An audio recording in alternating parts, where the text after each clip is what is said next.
Episode 3. Welcome to my channel and please subscribe. چلو cousin, Azar نے اس کا فارم جمع کروا کر خوش خوش کہا تھا، اب رہا کرے گی ملاقات، ورنہ جس قدر تم اپنے ابا سے ڈرتی ہو۔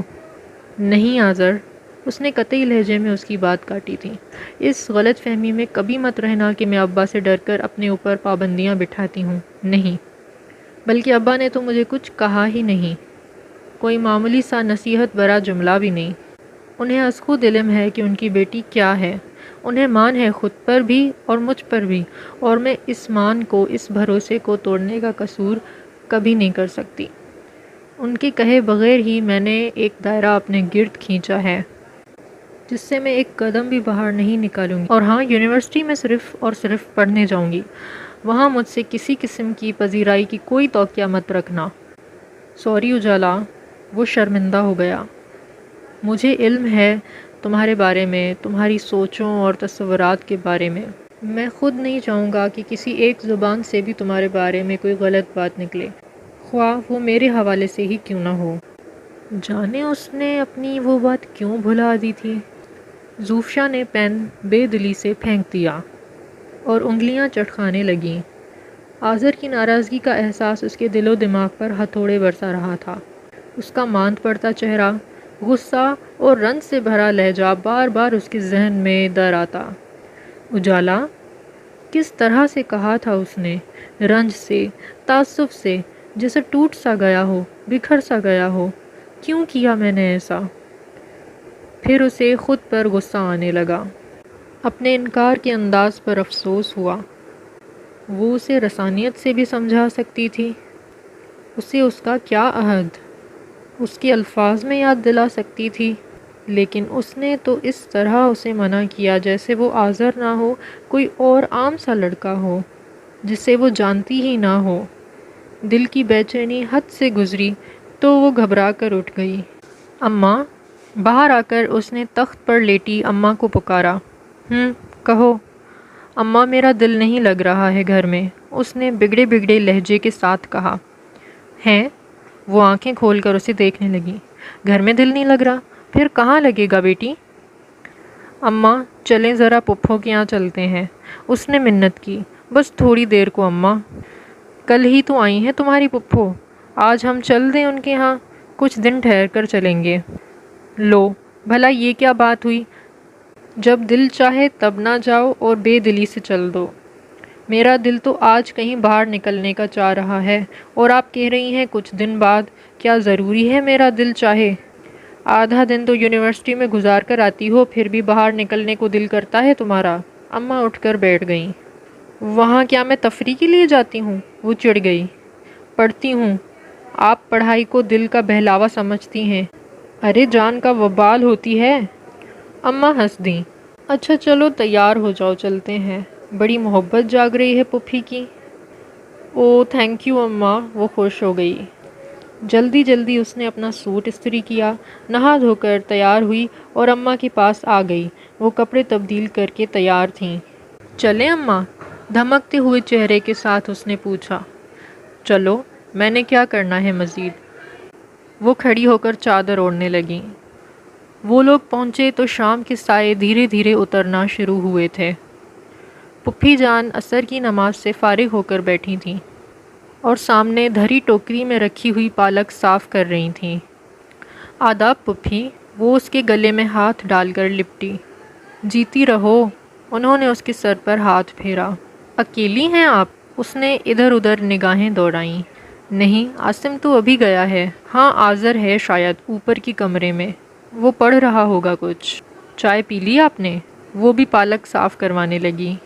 کہاں بیٹی، اب اس عمر میں مجھ سے نہیں گھسا جاتا باورچی خانے میں منٹ منٹ پر۔ میں تو بس رات کا کھانا پکانے ہی گھسوں گی۔ عاصم اور آذر خود ہی بنا لیتے ہیں تو میں بھی پی لیتی ہوں۔ چلیں پھر آپ اور اماں باتیں کریں، میں چائے بنا کر لاتی ہوں۔ وہ ہاتھ جھاڑتی ہوئی باورچی خانے کی سمت چل دی تاکہ جلدی جلدی چائے بنائے۔ اسے خطرہ تھا کہ آذر کو ان لوگوں کی آمد کا علم ہو گیا تو وہ اسے جلانے کے لیے فی الفور گھر سے نکل جائے گا، اور پھر اس وقت تک نہ لوٹے گا جب تک وہ واپس نہ چلی جائے۔ اسے آذر کے مزاج کے تمام پہلوؤں کا علم تھا۔ پھپھی اور اماں کو چائے دے کر وہ ٹرے میں رکھا آذر کا کپ انگلی سے گھمانے لگیں۔ پھپھی، آذر کو چائے دینی ہے؟ بیٹی دے آؤ۔ اس نے بھی ابھی کہاں پی ہے شام کی چائے۔ زوفشا نے ٹرے اٹھائی اور سیڑھیوں کی طرف بڑھ گئی۔ سیڑھیاں طے کرتے ہوئے اس کا دل ذرا تیزی سے دھڑکنے لگا۔ آذر کو منانا اسے دنیا کا مشکل ترین کام لگا کرتا تھا۔ چھت کی مغربی سائڈ پر واقع واحد کمرے کا دروازہ کھلا ہوا تھا، لیکن پردے کی وجہ سے اندر کا منظر نگاہوں سے اوجھل تھا۔ زوفشا نے چوری چوری ذرا سا پردہ ہٹا کر جھانکا۔ کرسی کی پشت سے ٹیک لگائے، چہرہ چھت کی جانب کیے، وہ آنکھیں موندے بیٹھا تھا۔ سامنے میز پر رکھی کھلی کتاب کے ورق کھڑکی سے اندر آتی ہوئی ہوا سے پھڑ پھڑا رہے تھے۔ پین اس کی انگلیوں کے درمیان اس طرح جھول رہا تھا جیسے کسی بھی وقت نیچے زمین پر گر جائے گا۔ زوفشا آہستہ سے پردہ ہٹا کر اندر داخل ہوئی۔ دبے پاؤں چلتی ہوئی اس کے قریب پہنچی۔ بڑی آہستگی سے ٹرے میز پر رکھ کر اس نے آذر کی بند پلکوں پر دھیرے سے ہاتھ رکھ دیے۔ اجالا؟ وہ فوراً بے اختیار بولا۔ اس نے ہاتھ ہٹا دیے اور مسکراتے ہوئے اس کے سامنے آ گئی۔ تمہیں کیسے پتہ چلا ہماری آمد کا؟ وہ اس کے سامنے بیٹھ گئی۔ مجھے کیا پتہ، وہ بے رخی سے بولا۔ پھر نام کیوں لیا تھا میرا؟ اسے حیرانی ہوئی۔ یوں ہی بے ارادہ وہ اپنی کھلی کتاب کی جانب متوجہ ہو گیا۔ اوہ، اس کا مطلب ہے میرے بارے میں سوچ رہے تھے، وہ خوشی سے بولی۔ ہاں، تمہارے ہی بارے میں سوچ رہا تھا، وہ صفحے پلٹتے ہوئے بولا۔ اچھا، کیا سوچ رہے تھے؟ یہی کہ کس قدر بے مروت اور بے احساس ہو، دوسروں کے نازک جذبوں کو بے دردی سے قدموں تلے روندتے ہوئی کس شان سے آگے بڑھ جاتی ہو۔ آذر، وہ بجھ گئی۔ اتنے بدگمان ہو مجھ سے، بس اتنا ہی جانتے ہو مجھے؟ جاننے لگا ہوں۔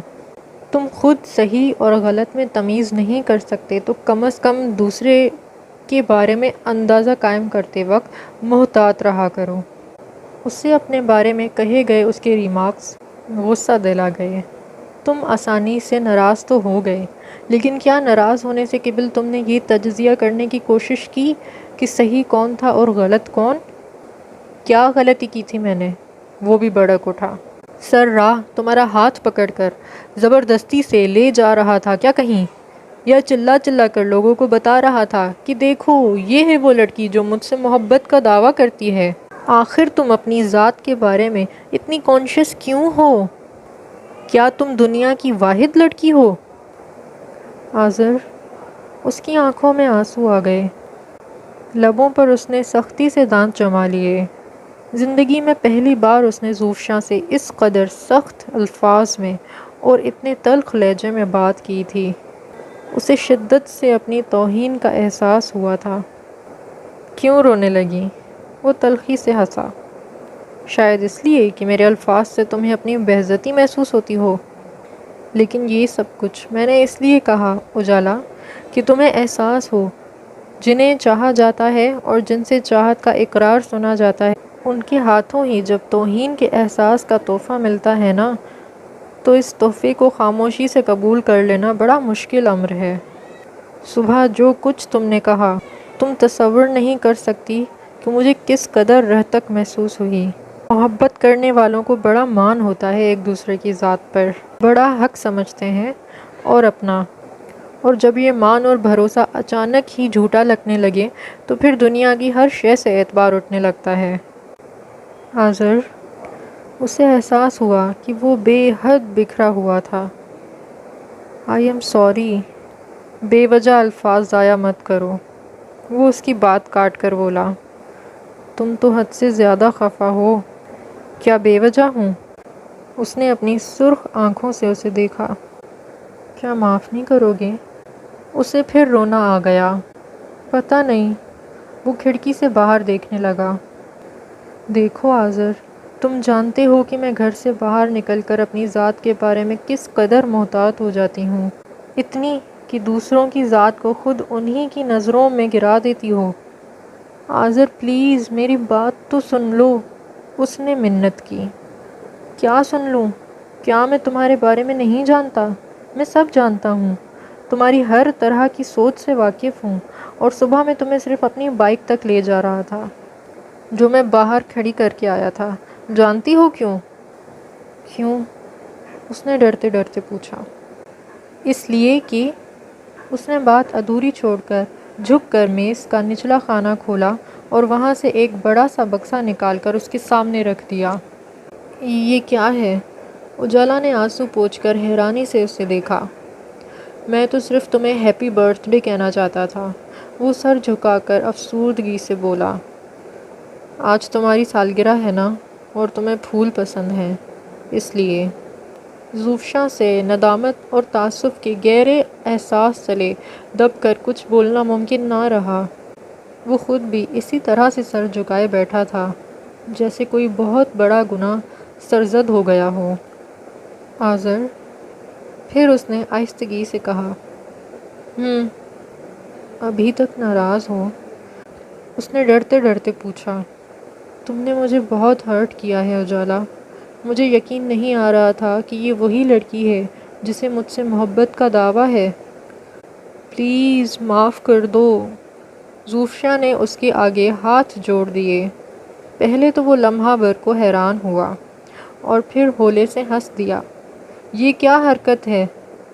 بولو نا، کرتے ہو معاف؟ ہاں بابا، اب کھولو انہیں۔ اس نے خود ہی اس کے ہاتھ پکڑ کر علیحدہ کر دیے۔ دیکھو، میں تمہارے لیے چائے لائی ہوں، آنسو پونچھتے ہوئے اس نے مسکرا کر بتایا۔ لائی ہو؟ نہیں، لائی تھی، وہ مسکرایا۔ عقل مند لڑکی، چائے کب کی ٹھنڈی ہو گئی ہے، گرم کر کے لاتی ہوں۔ وہ فوراً کھڑی ہو گئی۔ بیٹھ جاؤ، اس نے ڈانٹا۔ نیچے گئیں تو امی اور ممانی پھر نہیں آنے دیں گی؟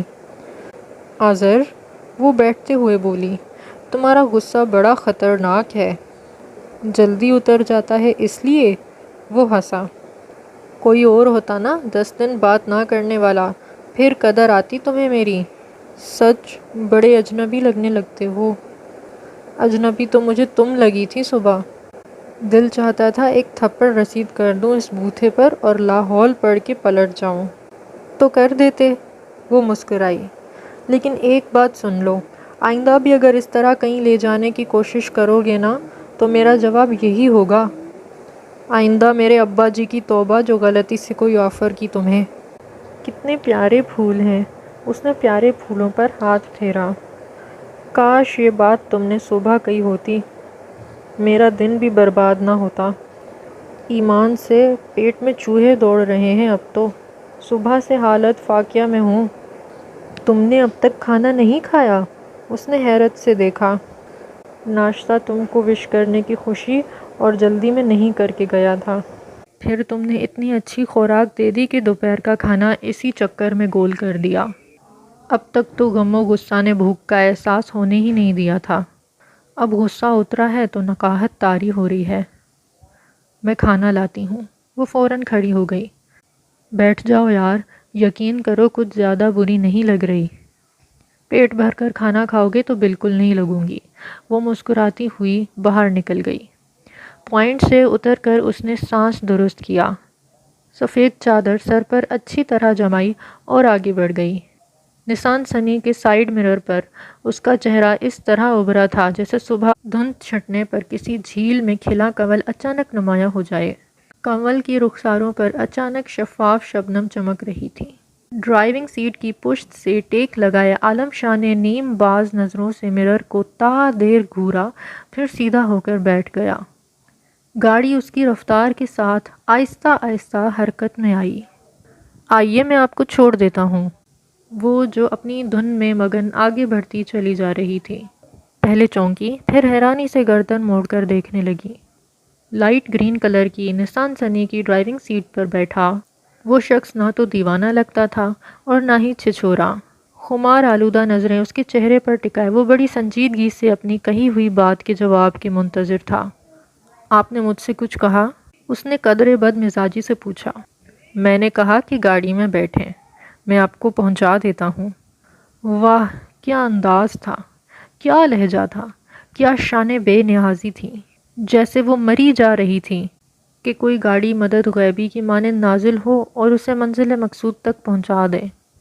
شکریہ، اس نے بے حد چبا کر محض ایک لفظ اس کے منہ پر زور سے مارا اور آگے بڑھ گئی۔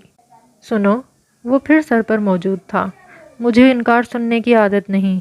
مجھے آپ جیسے بگڑے رئیس زادوں سے نپٹنے کی خوب عادت ہے۔ وہ رک گئی اور زور سے بولی، یہاں سے رفو چکر ہوتے نظر آئیں ورنہ پورا محلہ آپ کی بے عزتی کا تماشا شاید دیکھے گا۔ تیز تیز قدم اٹھائی وہ ایسی گلی میں مڑ گئی جہاں سید عالم شاہ کی کار کا داخل ہونا ممکن نہ تھا۔ اس نے دانت اس زور سے بھینچے کہ کپٹی کی رگیں پھول گئیں۔